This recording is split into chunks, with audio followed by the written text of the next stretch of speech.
I'm glad you decided to join us this week because we're talking about effective decision making on the Church Revitalization podcast now. Hello, and welcome to the Church Revitalization Podcast, brought to you by the Malfers Group team, where each week we tackle important, actionable topics to help churches thrive. And now, here's your hosts, Scott Ball and AJ Matthew. Welcome to the Church Revitalization Podcast. My name is Scott Ball. I'm joined by my friend and co-host, AJ Matthew. Here we go. AJ, you know what? Behind the scenes here, people, you should know, if you've listened to the last few weeks of the podcast, we mentioned this, but we recorded like a bunch of podcasts in a row. Yes. Over a span of a few days. A lot. It was a lot. Too many. Too many. And so this is our first time back in the seat, back in the saddle in several weeks. And I gotta say, it feels good to be back. It is good. Yeah. I've missed it. I like this is a good rhythm for the week. We have to have this engagement. We gotta talk about stuff. We gotta come up with ideas and then figure out, what's going to be helpful for the audience. And then hit record and make it happen. Yeah, it's a good rhythm. It keeps us fresh mentally. Yeah. To be trying to think about things that you as a church leader care about, and things that can make you be more effective. And I have to say, I think that our podcast, now I joked with you, AJ, yesterday when we were working on this episode, that I don't know that someone would ever contact me and say, your podcast is garbage and I hate it. So I think if you thought that, you just tune out. But when we do talk to people who listen to the podcast, and there's a lot of you out there who do reach out to us, or when we see you in person somewhere, you mention it, and you talk about how helpful the content is in this podcast. And so thank you for listening. We're coming up really close to 5 years of the podcast, almost 250 episodes, getting really close to that. Yeah. And today we have another incredible topic that I think is going to be helpful. I'm afraid to offend anybody, but I'm going to say it anyway. Okay. There are certain personality types that struggle to make decisions more than other personality types. So, I don't say that to be cruel. It's just the truth. Some people have no problems making decisions. Now, the quality of their decisions might not be very good because they're just impulsive. But they don't struggle to make them. Some of you, though, you're listening to this and you tapped on it, you clicked on this because it's hard for you to make a decision. You can have that and analysis paralysis. And so this is going to be whether you are an impulsive leader who maybe doesn't make the best decisions or you struggle to make decisions. Today's episode is going to help you understand what the barriers are to good decision making in the church and how to get through those, how to overcome those. Yeah. I really do like this topic as we were putting these points together and talking through it. I think everybody listening will find something about themselves in here. And, I think a lot of what we do, Scott, is, just raise to a conscious level things that we might sense or feel or experience. And I think today is one of those. We're just going to raise to a conscious level. And I bet somebody's going to find something about themselves in here. And I think it'll be helpful for, maybe not today. You may not have anything on your plate today you got to work on. But, next week or a year from now, be thinking about it. But there's some really good applicable things to making really key decisions in the church at a structural level and tactical points that I think are going to be really good today. Before we jump in, I do want to mention, though, our ongoing fundraising campaign, Operation Gideon, I am so excited that so many people have already said we want to help be a part of this. We still have a long way to go to reach our goal. We want 300 people engaged in this. But if you'll go to malfersgroup.com/Gideon to get more information about our international ministry and how we bring, the Church Revitalization podcast every week around the world, but our hands-on resources and tools and consulting that we do with churches all around the world that need the support of the whole church. And here in North America, you guys are a huge contributor to making this possible around the world. So go to Operation Gideon at malforsgroup.com/Gideon and partner with us today. It's a relatively low financial investment for your missions giving that you can say, you know what, we're making a difference with an organization that is totally hands-on. So go check Yeah, that out. Make that decision. That would be a good decision to that make. would be a good decision to make. So Yeah. yeah. All right. So let's talk about 5 barriers though to effective decision making. Okay. All right. Let's get into it. The first one is blind spots. Actually, hey, Mm. before we dive into this, I do want to mention, I want to give credit. We Oh yeah, yeah. were we were trying to find some good. I had the idea like, hey, let's do an episode on decision making because this is a challenge. And I was just doing some research on the internet and I came across a great resource. Apparently, Rice University puts out some textbooks on a resource called OpenStax. And one of the textbooks they have out there is called Principles of Management, and there's a whole section in there on like decision making. And we got some great insight from that textbook, and but it's kind of a businessy context. It's not copy and paste. But we certainly learned some things from that, and are applying that in a church context. So want to give credit to that resource. And way to go, Rice University, for helping students save money on textbooks by We can link putting them we can link online. to it. Yeah, Yeah, if we'll you link to just it want to read like in the their article. original stuff. But yeah, we're not using everything, and we're definitely contextualizing it for the church. But okay, blind spots, Scott, is Blind what we're spots. getting jumping into. Yes. It's essentially just that you don't know what you don't know. Mm, And so one of the things that as we work with churches, something that we hear a lot is, well, we've tried everything. And the reality is more that you've tried everything that you know. hmm And so, a lot of what we're doing when we're working with churches is just exposing you to ideas that you couldn't have thought of yourself, because all of us, we have blind spots. We have blinders on. We don't know what we don't know. And so, you need people to come alongside of you and say, have you thought of this? And you can recreate that to some degree with the people in your church by getting a group together. That's why it's good to get teams of people together to make decisions. But even within your team, you're going to have limited experiences, particularly if you've all been a part of the same church for 10 or 15 years or 20 years. You have a limited number of experiences, you have a limited perspective, and so you're not necessarily going to think of things that are outside of your range of experience. hmm And so that's the value in working with someone who, we've worked with dozens and dozens and dozens of churches in dozens of contexts, in North America and beyond.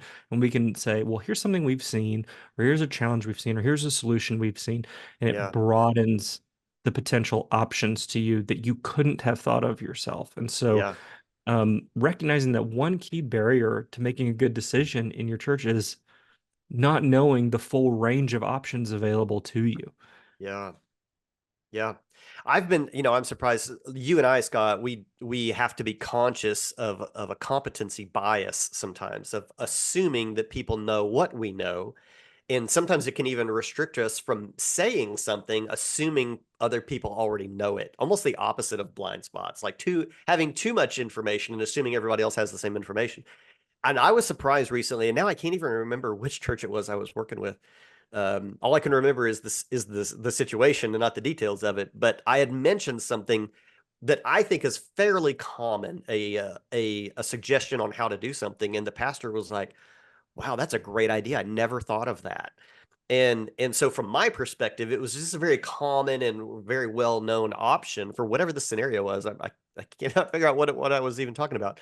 And I was surprised whenever his response was, "Whoa, that could be good. I never even thought of that."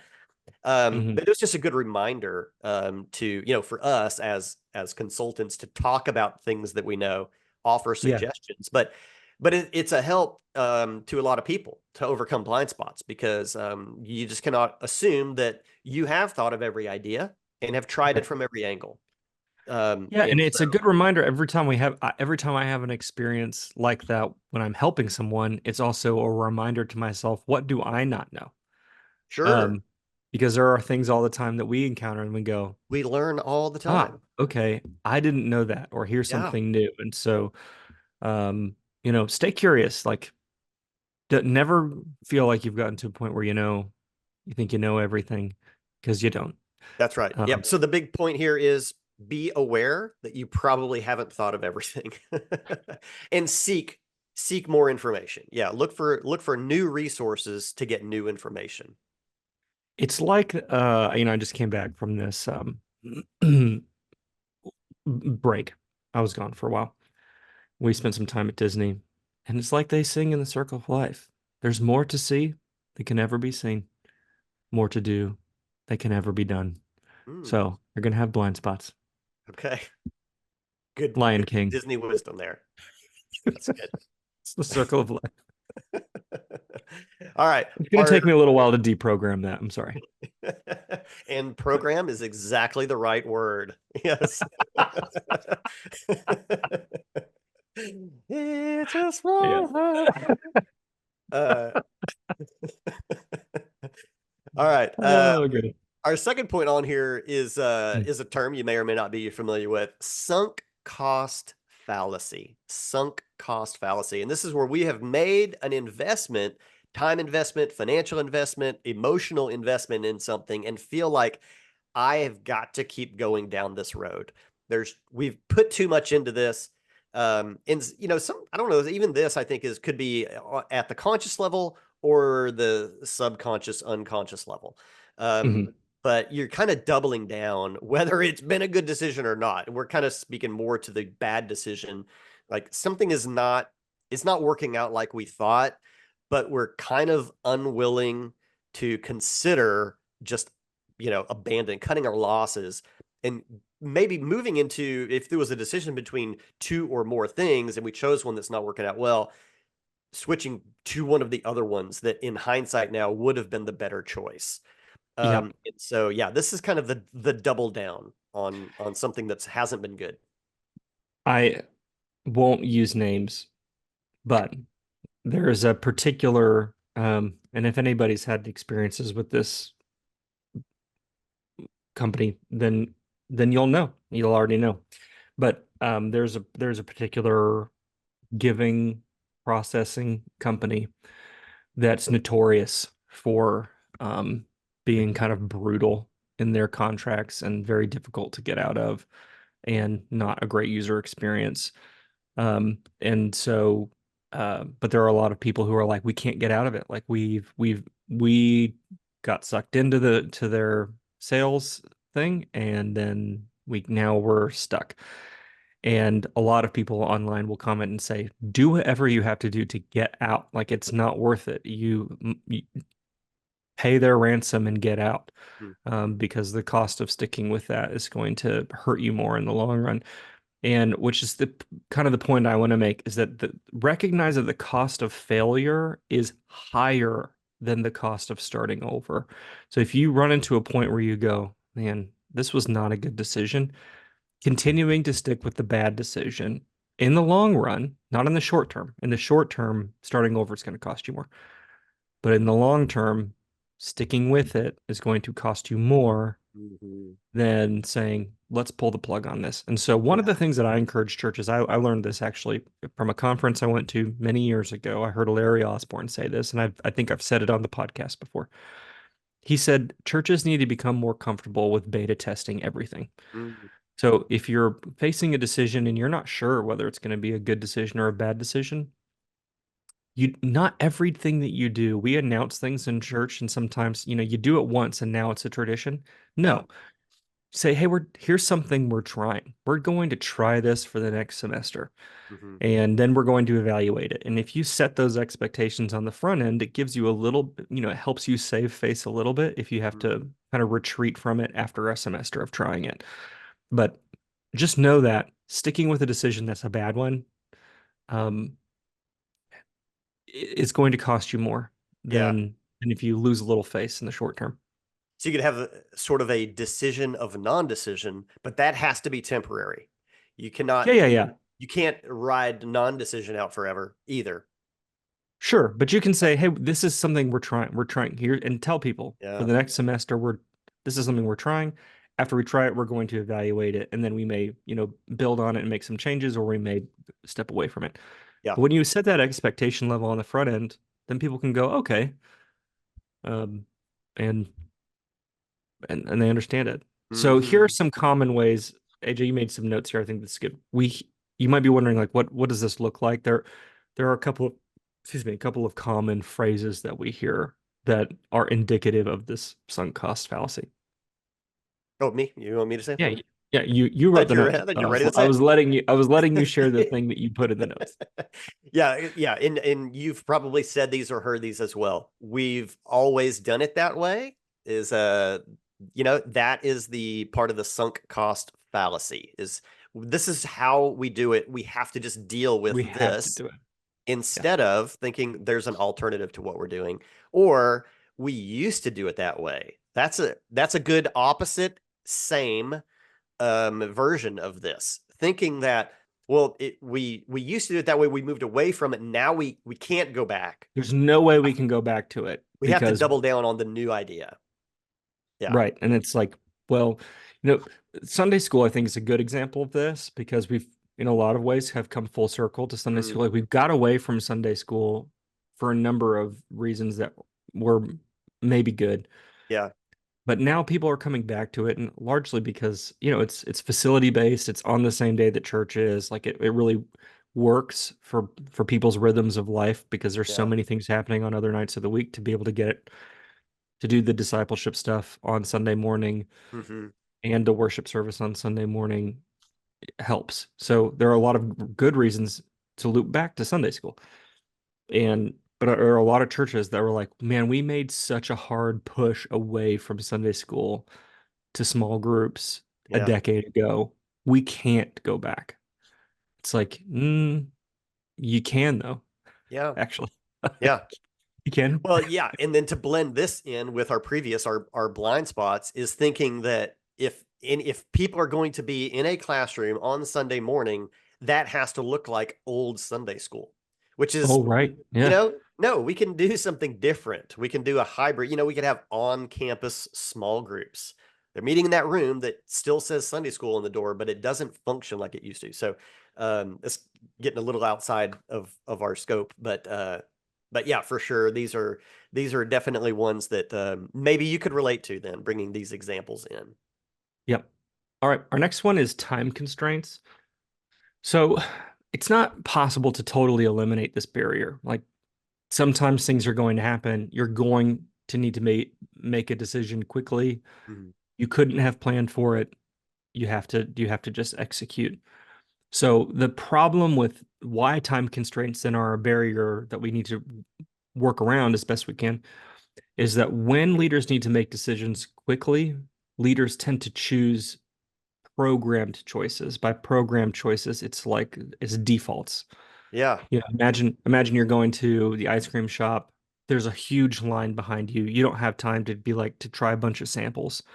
And so you've just but you've not been able to see all the choices and be thinking about it while you were in line. You're up there. Now you got to make a decision. What are you going to choose? And so you're not going to try the Southern buttered pecan, because you're not sure if you're going to like that. You just pick mint chocolate chip because you know you like mint chocolate chip. So that's the program decision. It's the same thing at play, where when pressed into a time constraint, most leaders just choose whatever the programmed choice is, even if it's not the best choice. It's just the one. So there are two things that can help us alleviate the time constraint. The first one is if you are get better at intentional planning and problem solving and forecasting problems, sometimes yeah. that buys you more time to make a decision because you just know. Um, Here's a good example, a relevant example. You own a building. Maybe your church owns a building, I should say. You know that your church's roof has a certain life. Mm-hmm. You know that your church's HVAC system has a certain life. If you put good maintenance checks and you have a good like long range plan for those things, you can know in advance when the roof fails, here's what we're going to do. If you wait until there's a leak or some big storm or some big problem to already have thought about that, you don't know what you're going to do. You don't know how you're going to handle that, and you might make a bad decision. So, Mm-hmm. good planning, advanced planning buys you more time. But the second thing, and I think this is more important, is actually reworking your programming. So, if you can improve the quality of the snap decisions that you have to make that you couldn't have planned for by making sure that your default programming is actually good. So maybe AJ, take a couple minutes thinking about how can we improve the quality of our default programming. Yeah. How can we improve the Like through quality? like through strategic envisioning, for example, would be, you know, if we know what our default answers are to things. Yeah. Yeah, exactly. You know, I mean, yeah, whenever we've got a structure that's working in the church, it should play into our decision making. And the first example of that would be our mission. Like if we've got a good stated mission, that should be like the first filter for our decision making. We should automatically know, when somebody has a great idea, like, okay, is this going to help us make disciples, or is this going to help us mature disciples in our church? Yes or no. So I mean, we should have a series of filters. Okay, it passes that test. Does this align with the values in our church? Okay, good. Does this fit in our process for discipleship that is working? Is this going to be an enhancement to that? Yes. Okay. Is it going to help us achieve our vision, our long-term vision? Yes. Okay, this is a great decision then. This looks like it could be a really good decision. So yeah, having the systems, having processes in place, knowing really what we're all about is going to help with these decisions. I would hope, time constraint. You shouldn't feel time constrained on a high level decision, maybe a high dollar amount, like you mentioned, Scott, HVAC, roof. Um, we should not feel under pressure to make a quick decision about a change to our small groups. I mean, that should be something that we have the time for. If you have somehow ended up backed into a corner on that, you've probably had a series of previously bad made decisions. I don't know, Yeah. or time constraints that you put on something that you shouldn't have. Um, so yeah, I might need to backtrack on something on that. But Here's a small but silly example. I can think back to when I was in my church planting days. We got contacted by um an artist who, like a musician of some sort. I don't remember exactly who it was, but got emailed by them, and they said, "Hey, I'm going to be in your area, and I've got Sunday morning free. Actually, don't. It's not going to cost you a dime. Like I can come for free. I'm just asking that I can set up a booth and sell CDs. But I've already got a concert, and I already got. So I'm already there. I'm already going to be there. But can I come on Sunday morning and maybe do like special music or something and set okay, up CDs? all Okay. right. So So a doing a song was part of the deal. yeah, performing. Yeah. Okay, Getting all up right. there. So okay, I'm curious to hear where this goes. Sounds like it could have an interesting outcome. Yeah. So, all right. This is like Wednesday, Tuesday, Wednesday. So it's not like I'm Okay, coming 3 weeks from now. yeah. There's not time to think about it. You got to make a decision. Yeah. So, Is this pre YouTube? what do you mean? Like Where was YouTube there existed? evidence? Was evidence of this person's style, music, all that easily available? Oh, yeah, sure. We Okay. knew who this person was. Okay, gotcha. Okay. All right. Yeah. Go ahead. Sorry. So, you know, you have to think then about we I'll just tell you ultimately we said no, thank you. Thank you for the offer, but no. And the reasoning behind it was our framework was our service is not an amalgamation of just random parts. Hmm. We had planned certain songs to go with the message, with Yeah. our communion time, Mm. with the response time. Like it was an integrated whole. We saw all of those things working together. And that's our framework for how we approached all service plans. So had we known 3 or 4 weeks in advance that this person was coming and we knew what they were going to play, we could have integrated that into our planning and we Yeah. could have made that really cool. Or ask them for a particular song that you knew they did. Yeah. Correct. But since we didn't have all that and we already had put the service together and we already knew what we were doing and we thought it might just be disruptive to what it was we were trying to instruct in the service that Sunday. Yeah. For us, because that was our framework for thinking about how we put services together, they're not individual parts. The music does their thing, the sermon, is its own thing. It's an integrated whole. For us, it was a no. It was that's a really kind offer. We really appreciate it. We love your music, but it's not going to fit in our service this week. I hope you're able to find another church that you can be at. That's a good example. Yeah. So we already had a framework for thinking. Story. No. It wasn't a disaster. It was just, okay. Good. That's why I said it's a silly example. It's not like, but you have to be able to make decisions. But if my thought process was, because we knew who this person was, like we had a relationship to some degree with this individual. If our framework for thinking was, I might hurt this person's feelings by saying no, then probably we would have said yes. Yeah, you had prioritized criteria for decision. We had priority. That's exactly right. That's exactly right. So yeah, that's good. It's just an example. You gotta have a framework for decision making, and it can help you make better decisions. Yeah, right. Yep. And the last point on this, I also want to throw in is that if you maintain decent data points around your church, that can also help in timely decision making. If something comes up quick, you can go, we know X, Y, and Z, and so this is probably the best way to go. And so, yeah, that was the last thing I wanted to throw in there. Don't be unaware of, pretty much all aspects of your church.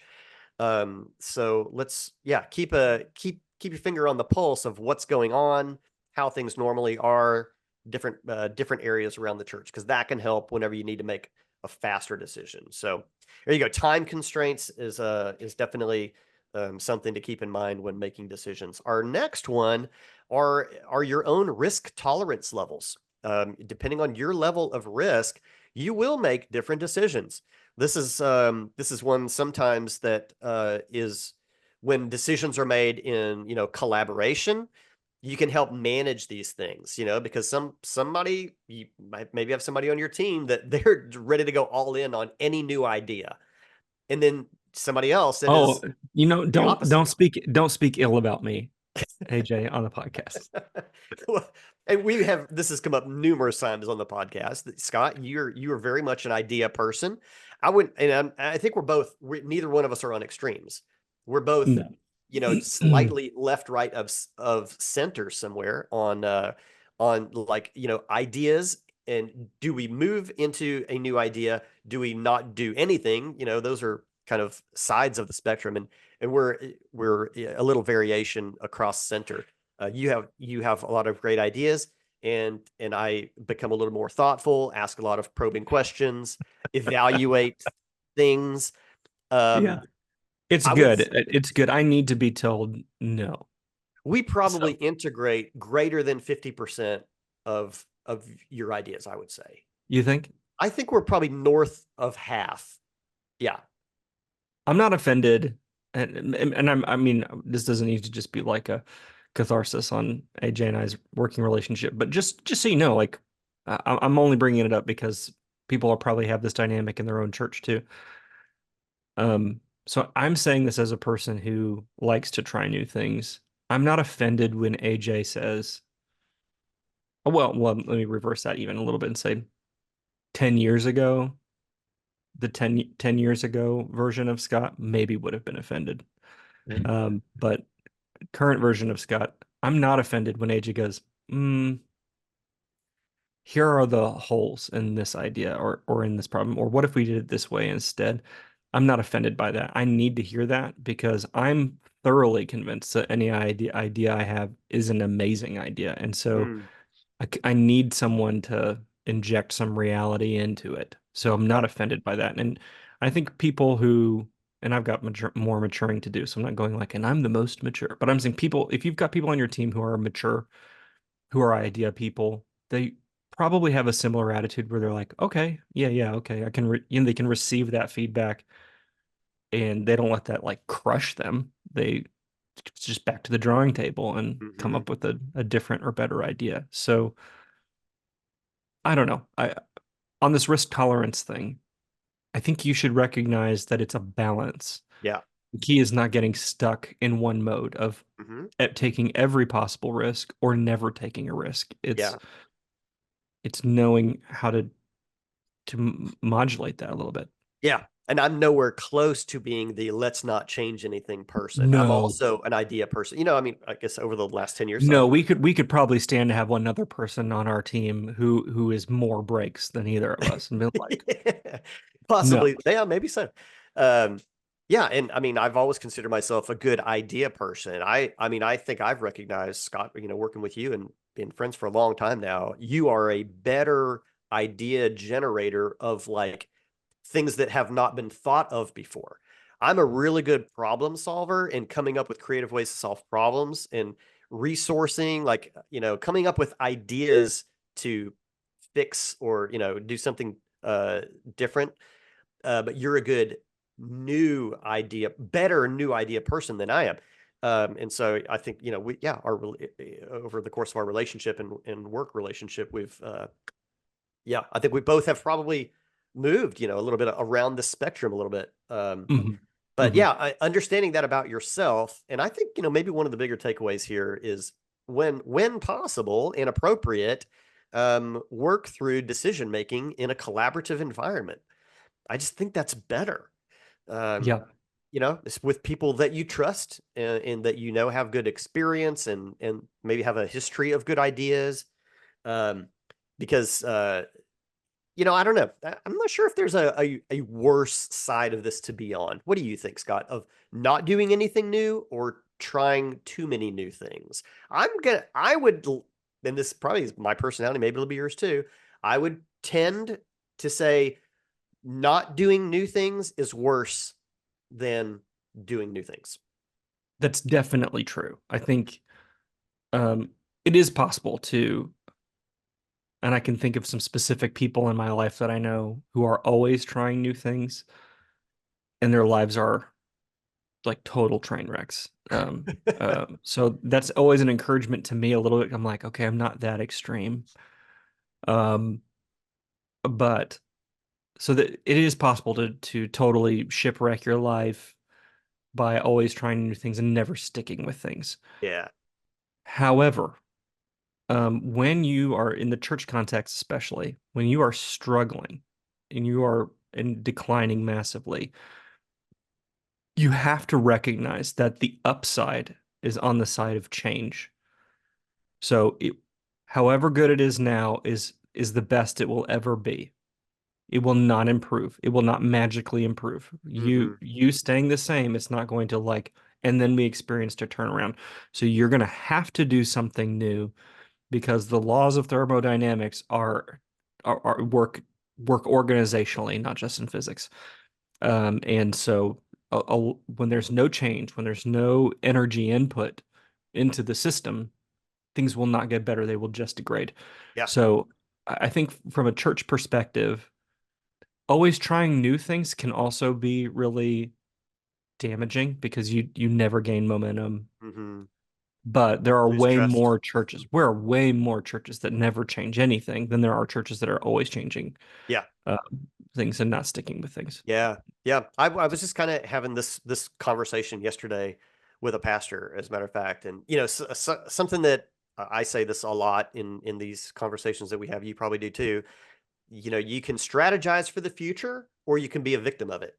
But Mhm. not changing is a fallacy. We've talked about that before too. The status quo is a myth, because everything around you is changing. You think you're not changing, but people come and go from your church and times change and world events happen and pandemics.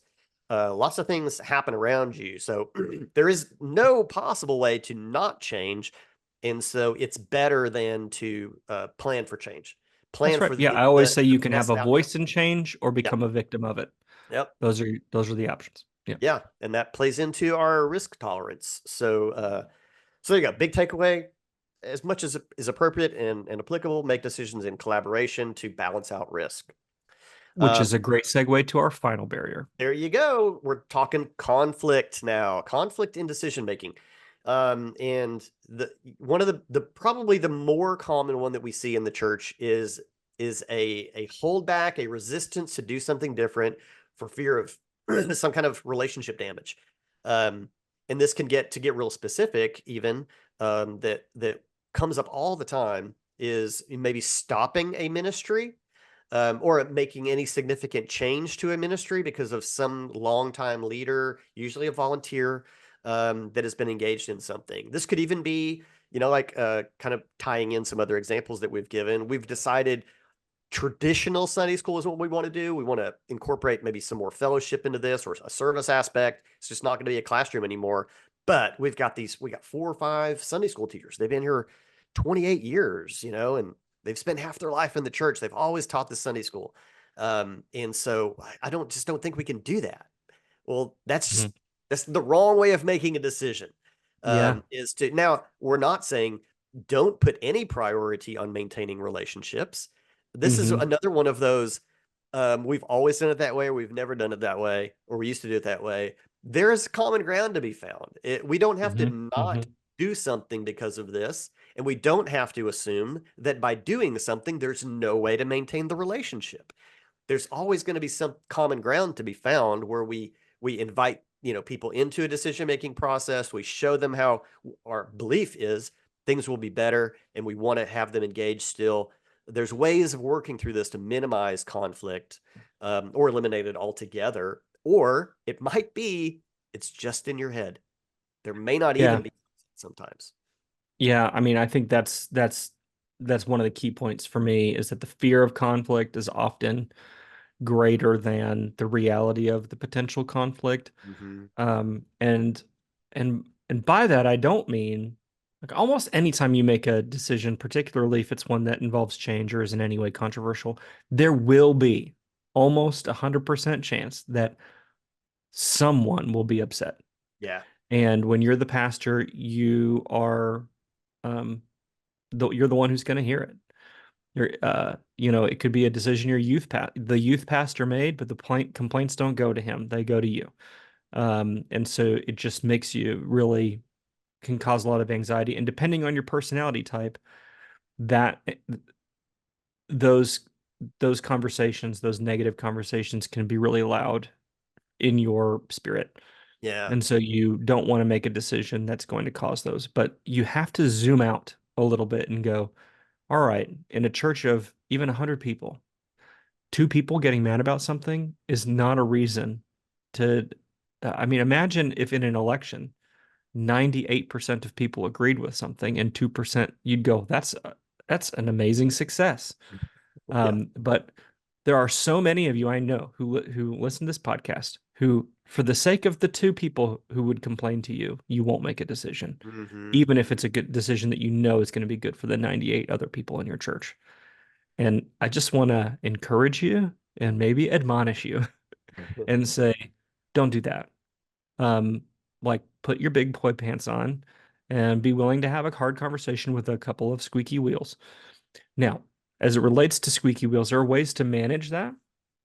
So, something that I love that you have said this, AJ, and I say it to churches all the time, and I heard it from you first, which is when you're putting a team together to do strategic envisioning or some other decision-making process, that's not the time. This is not an olive branch moment. This is not your time to take a person you know is difficult and go, let's put them on this team. Like if you know they're going to be difficult, no matter what decisions are being made, you probably shouldn't put them on the team. Because it will silence everybody else. However, that doesn't mean actively ignore the squeaky wheels, and just put your fingers in your ear. Like you have to have some emotional intelligence and know how and when should I engage the squeaky wheels in order to bypass conflict as much as possible, and in other ways just kind of ignore it. So I'm not suggesting it's easy, but when you're a pastor, like this is the job, learning to manage the conflict. Yeah. and not letting that fear of a conflict override your ability to make decisions. Yeah. And there are way too many of you who, and again, I'm not trying to say this to be cruel, but that fear is keeping you from being effective in mission, because the fear of conflict and the fear of man is, for some of you, greater than your fear of God and the mission that He's put on your church. That is an And admonishment. yeah, I just want to encourage you, though, don't let that happen. That's a tool of Absolutely. the enemy. Yeah. Man, you're getting a revelation letter down on some folks here. Don't do it. And I know it's easy for me to say that because I don't care. Like, I can get an angry email and be like, okay, like well, that's not fair. I do get upset, but not upset in a way that makes me want to avoid the conflict. It makes me upset in a way that makes me want to fight, which is also not good. So the admonishment to me is need some temperance. some temperance would be good. Yeah. AJ All and right. I had a this is full transparency podcast with always, we had an email interaction with someone within the last month or two, and I was ready to go at it again. And AJ, you were like, just don't, though. Time to let Like, that it's one go. not, there's nothing edifying that can happen through continued interaction. It wasn't even someone we know. Like, isn't like a relationship that needed to be repaired. But Scott Ball, I want to be like, I got some things to say. And you were like, just don't, though, which was good advice. Yeah, after I said, let it go, and you're like, oh, I already sent that one. I'm like, okay, well, The now first that needs response, to I be had the end of already it. sent a response before you said that. All right, now we're done. Yeah. Okay. And we are done with this episode also of the Church Revitalization podcast. So, but I'm glad that you made the excellent decision to turn this one on and to stick around Yeah. to the very end. You have been listening to episode 248. So over at malversegroup.com/248 is this week's article. You can watch the video version there or over on our YouTube channel, which has continued to grow. Hey, thanks for you guys watching on YouTube. We just passed, I don't know, we passed like We're, we're 1,900 subscribers. yeah, On almost to YouTube. 2,000 on Yeah, that's YouTube. cool. Yeah. Hey, share this with somebody. We're 2,000. There's no magic number. Sounds good. Let's go to 2,000. Help us Sure. get 2,000 subscribers on YouTube. But yeah, hey, thanks for being with us, everybody. And you know what? You can always reach out to us too. We're, as Scott mentioned, we're almost coming up on 250 episodes. That's a cool milestone sounding number. And then in August, it's going to be our 5-year anniversary. You know what? We love getting feedback from you on topics that you would like us to cover. So you can do that in a YouTube comment. You can email us leadership@malversegroup.com, or hit us up, I don't know, various other ways that you could find us. But we love your feedback, and we would love to. I mean, we're over here coming up with ideas week after week. 250 different ideas is a lot to come up with. So what have we not covered you would like us to do? Let us know. But thanks for being with us. We love you guys. We'll see you again next week.